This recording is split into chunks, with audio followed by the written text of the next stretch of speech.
Hey gang, this is Terry with Toxic Natives. Hey, I have a watch in from a friend of mine that loaned it to me. This is a Christopher Ward. I have not seen one of these watches in person. I've seen the brand from afar. I have to say there's a lot of controversy about this brand, mainly due to the way they label their watches. I think they've changed the naming convention on their watches maybe 4 or 5 times over the years, where most companies never change the style or the placement of the name of their watch. Honestly, in pictures, I do not like the way the name is laid out on the dial, but in person, I can say that it looks great. It really does. Maybe it's the matte black dial with the white wording and the placement of it, but it really does look great in person. And under the 12 o'clock right here, you really can't see, but there's a logo like this on the clasp under the 12 o'clock imprinted in the dial. Either way, let's get some specs over. This is Christopher Ward C65 Trident GMT. So this uses a Sellita SW330. I think they're maybe plus 20, minus 20 on regulation. I'm not really sure. I've never owned one with this GMT movement, but I'd love to one day. 150 meter water resistant, non-screw down crown, ratcheting clasp. So on this one, you actually push, see if I could do this on camera. You actually push this lever up and the inner part of this clasp moves forward and backwards. So it's like a, well, it is a diver's extension, or maybe just ratcheting clasp. I don't know what they call it, but really sweet. I think I already have it fully extended, yep. But you can see the teeth on the ratcheting. Works really great on this watch. But if you look at the clasp on the outside when it's closed up, it almost looks like a traditional fold over clasp, but it's really not. Really nice finish on it. So this watch is 41 millimeters, 12 millimeters thick, 22 millimeter lugs. A friend of mine told me he thought the lugs should have been 20 on this watch. I'm not really sure. I think the lugs might have been, would have probably been a little thick. But you know, everybody has their own different thoughts on that. The in-link finish to the case, I don't know if you can see that, but it is excellent. Like, really great job on it. Bezel moves really great. Really nicely. I can't even talk today. It's a really precise bezel on it. And it's a Pepsi bezel with aluminum insert. I think they might say this is a Pan Am Christopher Ward tribute watch. I'm not really sure, because Rolex came out with a Pan Am GMT years ago. The markers on it are really large. I haven't used this watch at night since it's not my watch, but it looks like it would have really great lume. I think it's C1 lume. It has a box sapphire crystal on it. See if you can see the sides of it. It's maybe a 1.5 millimeters thick. One of my favorite things on this watch is the lugs. I don't know if you can see this, but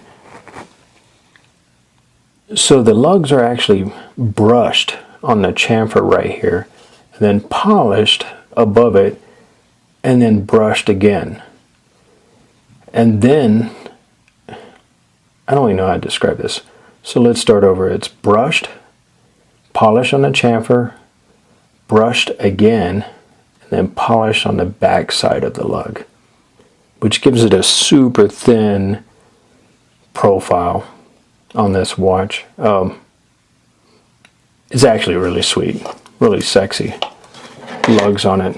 So let's do our measurements on the case, see what we come up with. We come up with 41.3. The crystal on it,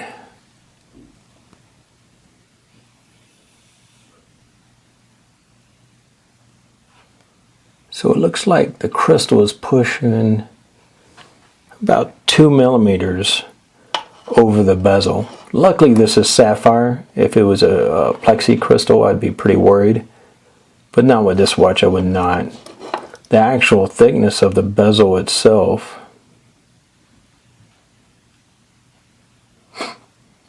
is right at 3.5. The lug thickness, it's a really thin lug on it, 4.6. Maybe it's not that thin, maybe it's just the way they went from brush to polish again on the lugs. So you definitely could not do drill lugs on this watch just due to the style of the lugs on it. But I don't think it's needed, not on this watch.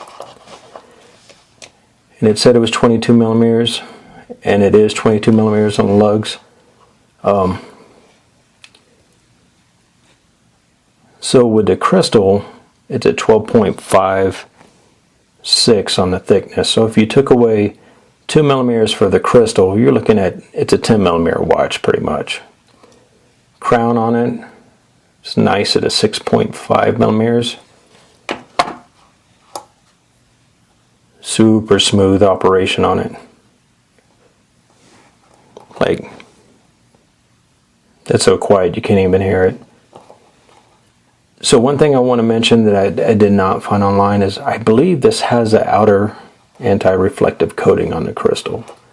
Maybe I'm wrong, but it's got a purplish hue to it. But I think it's on the outside and maybe on the inside, but I might totally be wrong, because if it did, then on the edges of the crystal, I believe it would snag on stuff, maybe, if not finished correctly, but it's got a frosted edge on this crystal, so maybe it's just playing illusions with me. Let's see what the lume is like on this watch. So this is not a blue light flashlight, it's just a cheap throwaway one. You can see it freaking out right now. Let's see what we can get out of this.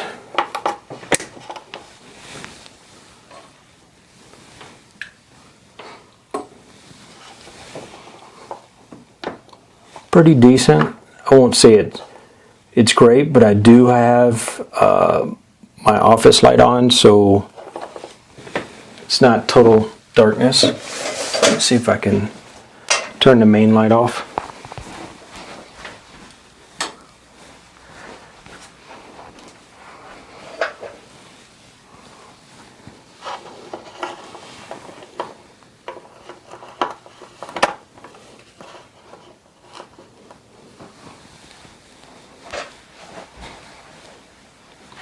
Not sure.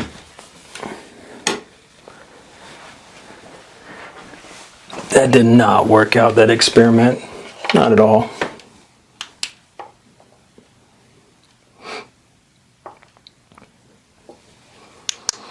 Yeah, it looks like it would charge up really nice at night. Right before bed. If I can hit this really quick with this generic flashlight, then it should do great when you come from outside into the house. So let's compare this watch to one that a lot of you guys and gals probably own. This is the Seiko SKX. So lug to lug, looks almost the same.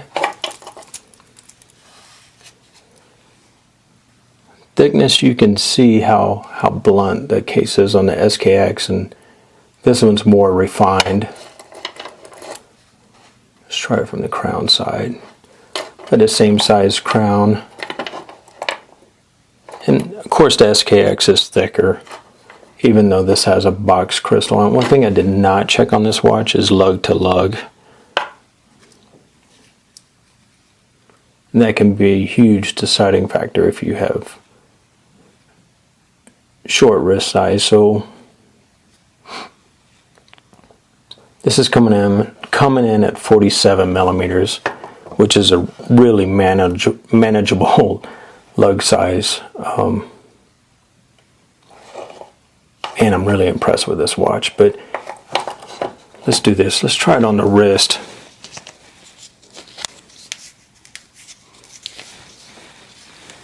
And see how it does. I've tried it on before this video, and it fits really nice. Curves really great.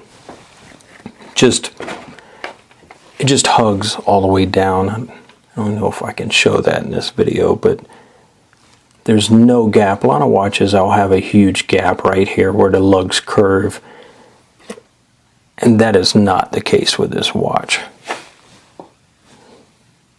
And another thing I need to mention is that, so the clasp on this watch is a little long, but some of the newer ratcheting clasps are so long that it takes up the whole bottom of my wrist.